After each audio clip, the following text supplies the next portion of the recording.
श्रुति जी कुरुक्षेत्रा से। जी हरिवंश। हाँ जी, आपके चरणों में कोटि कोटि प्रणाम। महाराज जी, मेरे गुरुदेव ने मुझे पंचाक्षरी मंत्र दिया है, लेकिन मैं जप राधा नाम करती हूँ। क्या मैं दोनों साथ में जप कर सकती हूँ? क्योंकि जब भी मैं जप करती हूँ तब राधा राधा ही निकल जाती हाँ, अच्छा है। थोड़ी देर गुरु मंत्र जप लो, फिर हर समय राधा राधा राधा राधा।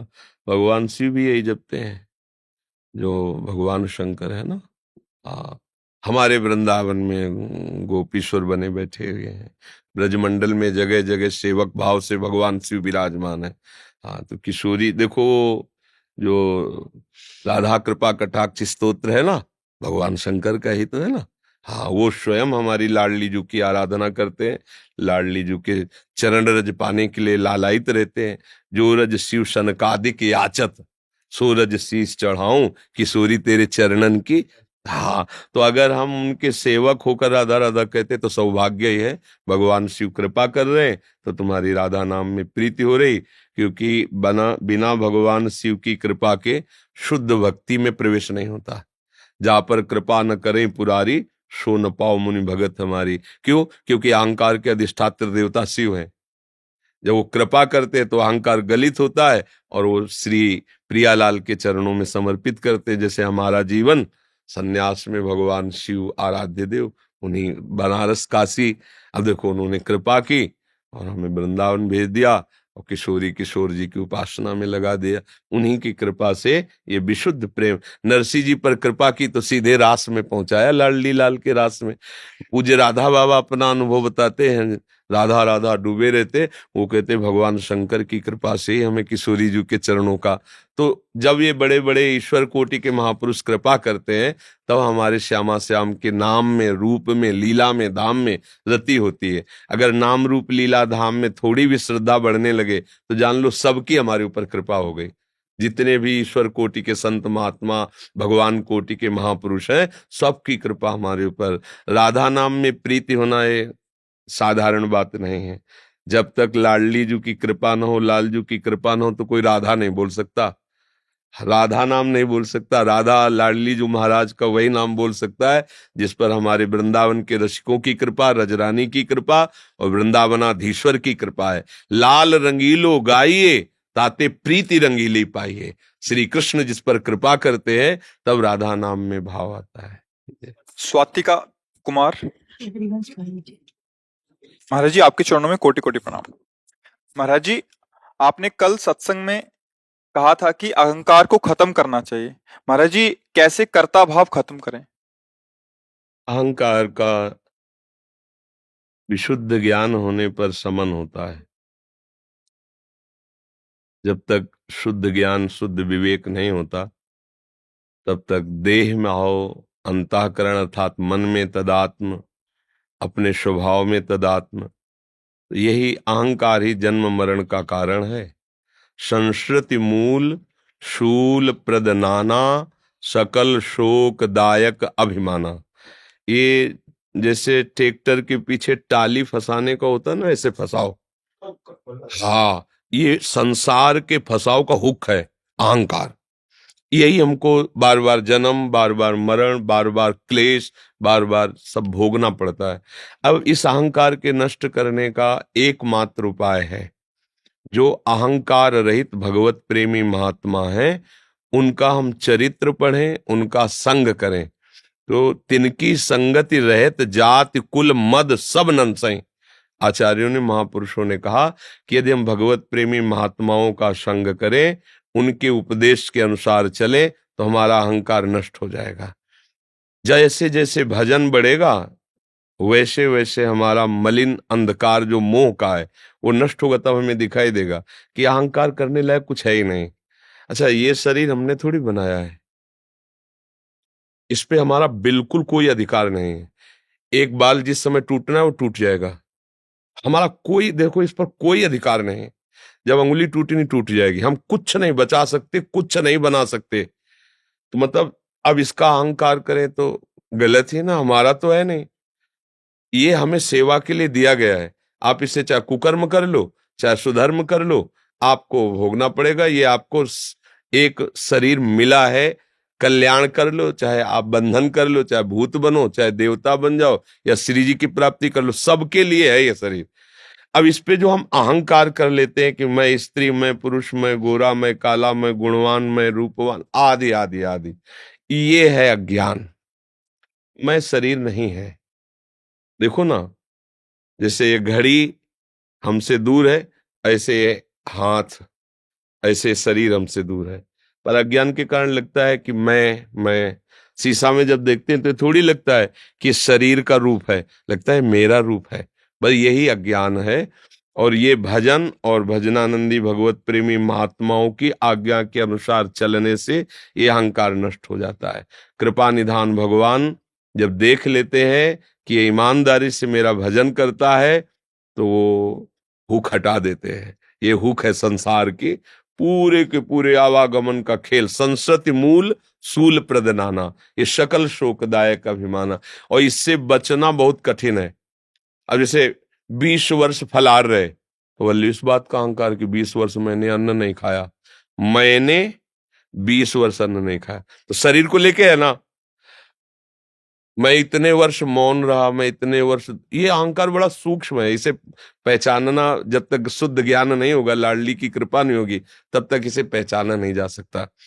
अगर हमें भगवत प्रेमी महात्माओं का संग मिल जाए और उनके प्रदत्त उपासना में हमारा चित्त लग जाए, उनके अनुसार चले, तो हमारे अंदर एक बात आने लगती है कि संत कृपा से, गुरु कृपा से मैं जितेंद्री हो रहा हूं, उनकी कृपा से मेरा भजन बन रहा है, उनकी कृपा से मैं लाडली जी को सेवा कर पा रहा हूं, दुलार कर।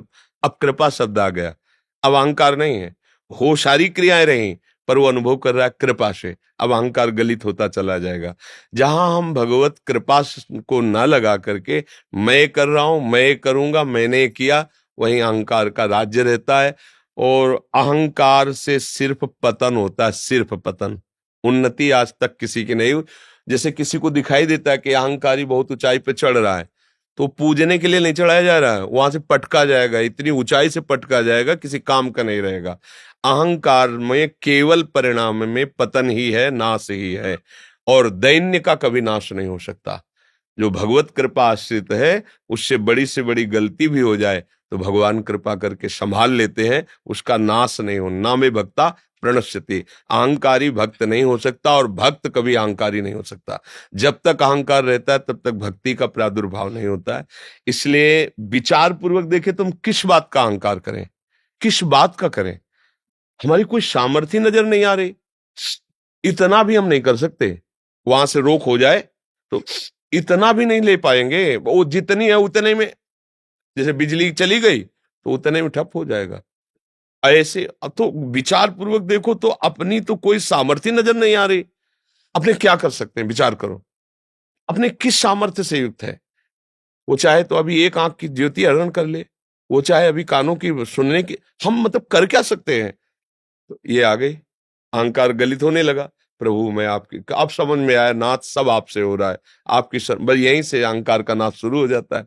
और जब विचार नहीं होता तो अज्ञान में होता है कि मेरा इतना धन, मेरी इतनी संपत्ति, मैं ऐसा। जहां अहंकार है वहां भक्ति नहीं। भगवत ऋषि जी महाराज बड़े सिद्ध महापुरुष हुए हैं, स्वामी श्री हरिदास जी के परिकर में। तो वो कहते हैं, विद्या रूप महत्व कुल धन यौवन अभिमान, ये सट कंटक देखे जहां राय न भक्ति निदान। राय न भक्ति निदान स्वांग सब नगर नारी के, बिसैन हाथ बिकाए नहीं रिझवन भतार के। बोले भरे भक्त का बाना धारण किए यदि अहंकार है, विद्या का, रूप का, कुल का, महत्व का, धन का, जवानी का, किसी भी तरह का, तो बोले वो स्वांग कर रहा है, अभी भरतार श्री हरि को रिझाने की सामर्थ्य नहीं आई। जैसे वैश्या श्रृंगार करती अन्य पुरुष को आकर्षित करने के लिए, ऐसे वो श्यांग कर रहा विषयी पुरुषों को आकर्षित करके धन आदि विषय लेने के लिए, लेकिन वो हरि को आकर्षित नहीं कर सकता। हरि को आकर्षित करने के लिए जो भक्ति चाहिए, वहां कोई अभिमान नहीं चाहिए। अगर कोई अभिमान है तो हरि को आकर्षित नहीं कर सकता। और भगवान का एक स्वभाव है, भगवान को अभिमान पसंद नहीं। किसी भी भक्त में अगर कभी अंकुरित हुआ तो रौंद दिया गया है। आप इतिहास उठा के देख लो, शास्त्र उठा। तो अहंकार नाम जप से, भक्तों के संग से और विचार करने से कि मेरी सामर्थ्य क्या है, मेरे प्रभु जैसा चाहे वैसा मुझे चला रहे हैं, उन्हीं की कृपा से सब हो रहा है, ऐसा भाव करे तो अहंकार खत्म हो जाएगा। प्रतिभा त्रिपाठी जी। राधा राधा श्रीवंश। महाराज जी, मनमुखी पूजा व भाव प्रधान पूजा में क्या अंतर है? भाव प्रधान पूजा में गुरु परंपरा से मंत्र, ग्रंथ, पंथ, कंथ का निर्णय होता है, और जब हम गुरु प्रदत्त नाम, मंत्र और उपास्य देव और उपासना पद्धति से सेवा करते तो हमारे अंदर भाव का प्रादुर्भाव होता है। हमारे यहाँ जैसे दास्य भाव, सखा भाव, वात्सल्य भाव, गोपी भाव, सहचरी भाव अर्थात सखी भाव, इन भावों का है। आप अगर इन भावों को ना जानते हो, कोई और भाव समझते हो, तो भी कोई भी भाव बिना आचार्य पद्धति के प्रकट नहीं होता है। जो हम अभी सेवा करते हैं बिना गुरुदेव का वरण किए, बिना उपासना पद्धति का हृदय में भाव स्वीकार किए, वो हमारी सेवा व्यर्थ नहीं जाती है। उस सेवा का फल होता है सदगुरु की प्राप्ति, आचार्य की शरणागति और आराध्य देव से संबंध, भाव संबंध। ये गुरु कृपा से प्राप्त होता है। संबंध से फिर भाव की दृढ़ता होती है, और भाव देह प्राप्त होकर फिर नित्य सेवा में पहुंचता है। और मनमुखी सेवा में होता है कि आज हमारा मन भोग लगा दिया, आज मन ने नहीं लगाया, आज मन है ऐसा, तो वो मनमुखी सेवा भी शुभ कर्म के अंतर्गत आती है, पर वो भाव देह की प्राप्ति कराने में समर्थ नहीं होती है। हाँ, गुरुमुख से प्राप्त नाम, मंत्र, उपासना पद्धति, इससे भाव का प्रादुर्भाव होता है, क्योंकि गुरु कृपा से हमारा शरीर संबंध विस्मृत होकर भाव संबंध बनता है। जैसे अपने लोग हैं तो हम सब श्री जी की सखी हैं, दासी हैं, सहचरी हैं। गुरु कृपा से ऐसी भाववृत्ति परिपक्व हो जाती है। अब जैसे ज्ञान मार्ग में तो ब्रह्म भाव, जीवत्व भाव से हट करके ब्रह्म भाव में तो मोक्ष, और सेव्य भाव लेकर के सेवक भाव आना, चाहे वो सखा भाव हो, चाहे दास्य भाव, गोपी भाव, सहचरी भाव, ये प्रेम मार्ग में। मनमुखी उपासना गुरु तत्व तक पहुंचाती, इतना तो सार्थक मानते, और फिर उसका कोई महत्व नहीं है। हमारे मन की क्या उपासना, आज वो अभी भगवान को चाहता है, कल माया को चाहता है। मन की तो तरंगे उठती रहती है। कबहू मन नारी प्यारी लगे, कबहू मन त्याग चले बन का, कबहू मन सोच करे धन का। इसकी वृत्तियां तो कभी इस भोग में, कभी इस भोग में। थोड़ा सात्विक वृत्ति आ गई तो थोड़ा भक्ति करने लगा, फिर राजसिक आ गई, भोगों में उतर गया, तामसिक आ गई, निद्रा प्रमाद स्थिति में। वो कोई टिकाऊ स्थिति नहीं, और कोई प्रशंसनीय बात भी नहीं है।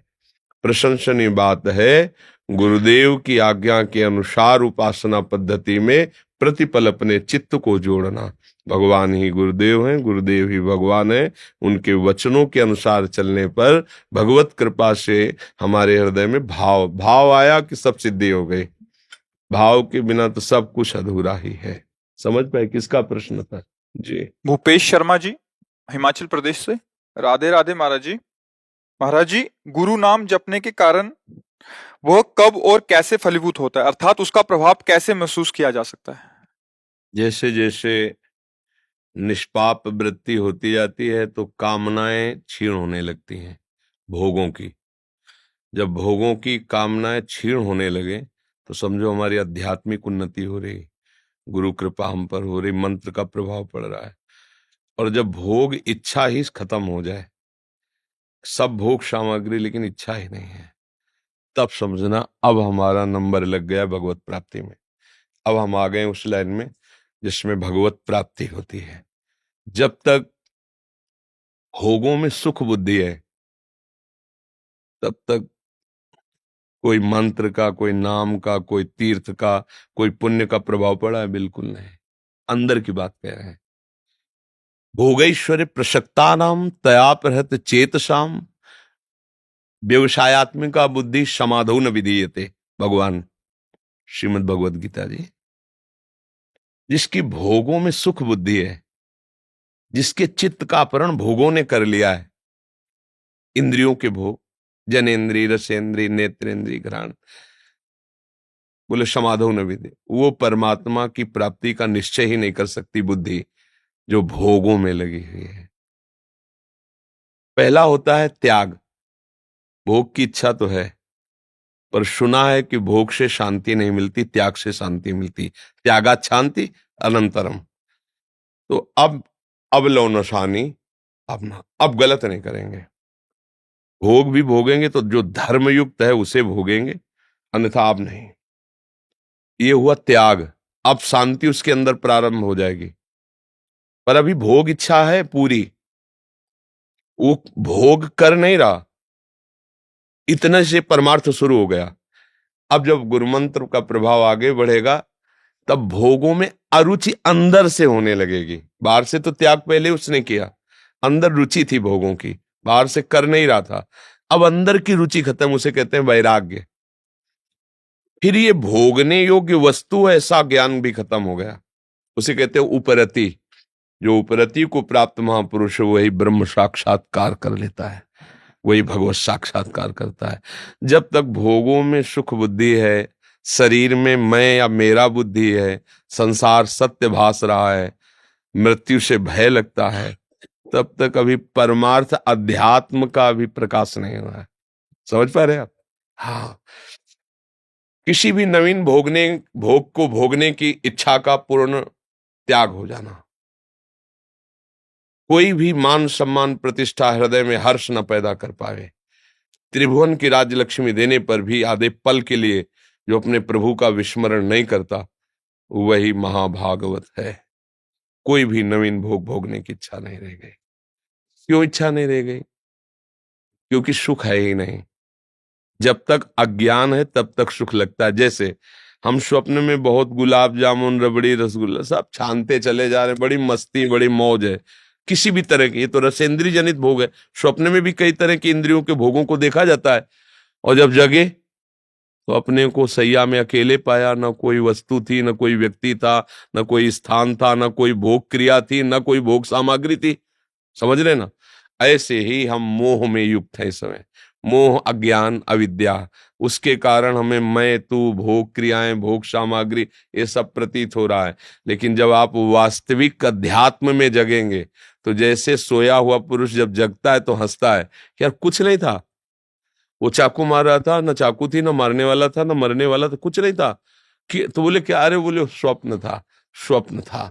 ऐसे ही उमा कहूं मैं अनुभव अपना, और सत हरि भजन जगत सब। हाँ, ये अनुभव हो गया तो मानो गुरु कृपा हो गई, गुरु मंत्र का प्रभाव आ जागृत हो गया। राधे राधे महाराज जी। महाराज जी, भक्ति के सभी भावों में शांत, दास्य इत्यादि अर्पण मनोभाव रहता है। अंत अगर हम अपने आप को भगवान के पुत्र मानते हैं तो इसमें देहाभिमान। नहीं, पुत्र मानना तो लौकिक भाषा में कहा जाता है, संतों की भाषा में नहीं। जैसे लौकिक संसारिक पुरुषों को समझाना है तो फिर कहा जाता है देखो भगवान सबके जनक है, पिता है, हम सब उनकी संतान है। ये लौकिक भाषा है, ये परमार्थिक भाषा नहीं है। भाषा भी समझनी ना। परमार्थिक भाषा ये है, प्रभु के सिवा कोई है नहीं, एकोहम बहुश्यामा। वही अपने आप का अपने आप से सृजन, अपने आप का अपने आप से पालन, और अपने आप में अपने आप का लय करते हैं, दूसरा कोई है ही नहीं। ये शुद्ध परमार्थिक शब्द है। अभी शुद्ध तक पहुंचने के लिए हम अशुद्ध में जो रमण करते हैं, देह में, देह भाव में, तो हमें जीव कहा गया। जो पंच महाभूत, मन, बुद्धि, अहंकार और पंच तन्मात्रा और त्रिगुण स्वभाव, अर्थात स्थूल शरीर, सूक्ष्म शरीर और कारण शरीर, इन तीनों में अहम लिए वो अशुद्ध हो गया है, उसे जीव कहा गया है।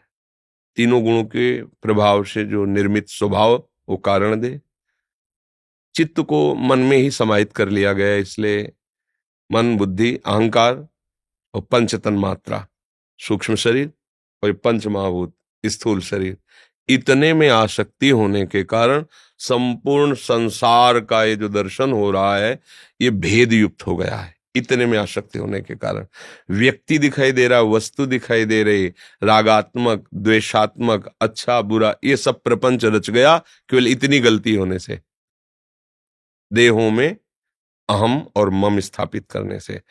अब परमार्थ का पति किसी गलती को सुधारता है, बाहर नहीं। इन तीनों देहों से मूल से संबंध अलग करो, जो अलग है बिल्कुल कभी एक नहीं हुआ, पर आपने तदात्म कर लिया है, इसलिए ये विस्तार को प्राप्त हो गया। जे भी समेटोगे तो आप देखोगे कि उस ब्रह्म के सिवा, उस प्रभु के सिवा न कोई स्थूल है, न कोई सूक्ष्म है, न कोई कारण है, ना अपरा है, ना परा है, वही है, वही है, न सत है, ना असत है, वही सब है, वही। यही अनुभव हो जाना जीवन मुक्त हो जाना है, यही अनुभव हो जाना ब्रह्मबोध हो जाना है, यही अनुभव हो जाना भगवत स्वरूप प्रेमी भक्त का लक्षण है। सो अनन्य गति जाके असमति न टरे हनुमंत, मैं सेवक सचराचर रूप स्वामी भगवंत। भक्त का स्वरूप, ज्ञानी का स्वरूप सर्वम खलमिदम ब्रह्म नेना नास्ति किंचन। पर इसके लिए दो विभाग किए गए हैं, अन्वय व्यतिरेक, है नहीं है। तो जहां हम फंसे वो नहीं है, यद्यपि मूल में है वही, पर हमें मानना होगा सवाल हल करने के लिए, ये नहीं, ये नहीं, ये नहीं, ये नहीं, ये स्थूल नहीं, सूक्ष्म नहीं, कारण नहीं, ये प्रपंच नहीं, केवल भगवान है। जहां हमारी ऐसी स्थिति आई तो वही हमारे स्वरूप है, वही हमारी आत्मा है। बस तृप्ति का अनुभव हो गया, क्योंकि हमारा स्वरूप ही आप्त काम है, पूर्ण काम है। हमारे स्वरूप में कभी विकार नहीं होता, हमारे स्वरूप में कभी कोई कामना नहीं, क्योंकि उसमें अभाव नहीं है, स्वरूप में अभाव नहीं। और देह में कभी भी अभाव खत्म नहीं हो सकता। अभाव को पकड़े रहोगे तो अभाव में रहोगे, भाव को पकड़ लोगे तो भाव में आ जाओगे। तो ये जो अलग अलग स्टेज के उपदेश होते हैं, प्रभु हमारे पिता हैं, हम प्रभु की संतान हैं, ये पारमार्थिक शब्द नहीं है, ये व्यवहारिकी शब्द है। जब आप आगे बढ़ेंगे तो व्यवहारिकी का भाव परमार्थ में जब लय होगा, तब ईशावास्यमिदं सर्वम यत् किंच जगत्याम जगत। दूसरा कोई, मेरे तो गिरधर गोपाल, दूसरो न कोई। मतलब मीरा जी को दूसरा कोई दिखाई ही नहीं दे रहा है। दूसरों न कोई, मतलब हम ये भाव लेते हैं कि बस केवल मेरे गिरधर गोपाल, ये सब मेरे नहीं, सब में कोई है और है ही नहीं। मेरे तो गिरधर गोपाल, पर दूसरों न कोई, दूसरा कोई है ही नहीं, वही एकमात्र प्रभु है। समझ रहे हैं आप? देखो, इसमें कोई प्रश्न नहीं उठेगा, क्योंकि परमार्थ का शुद्ध सूत्र है। और व्यवहार में प्रश्न उठ जाएगा, जो आपने सब प्रश्न उठाया ये व्यवहार में है। परमार्थ, जब वास्तविक परमार्थ का ज्ञान हो जाता है तो ब्रह्मभूता प्रसन्नात्मा न शोचति न कांक्षति समः सर्वेषु भूतेषु मद भक्तिम परमम। ये जो परम लाभ भक्ति का मिला, अब कोई प्रश्न नहीं, अब कोई चाह नहीं, कोई आकांक्षा नहीं, अखंड प्रसन्नता। मद भक्ति लभते पराम, ये मेरी पराभक्ति का परम लाभ ये अनुभव हो गया। अब न शोचति न कांक्षति, कोई सोच नहीं, कोई चाह नहीं।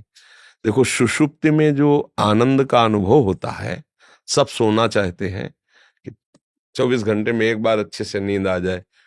वो न सोचति न कांक्षति की स्थिति के लिए, कि कोई सोच न रह जाए, कोई चाह, थोड़ी देर, चाहे वो औषधि से हो चाहे जैसे हो, थोड़ी देर तो।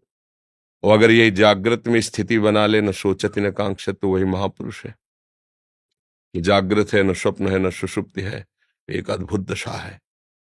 बस इसीलिए तो सब साधक संत जन प्रयास रहते हैं, संसार का विस्मरण। संसार कौन? शरीर, अंतःकरण, स्वभाव, इनसे हमारा कोई संबंध नहीं है। ये अनुभव कर लेना, स्थिति लाना, बातों से नहीं। जहां ये स्थिति आई तो हमारा स्वरूप ही है निर्विकार चिदानंद में। उसे ही को परमानंद, अखंडानंद, ब्रह्मानंद, भगवदानंद नाम से संबोधन किया जाता है।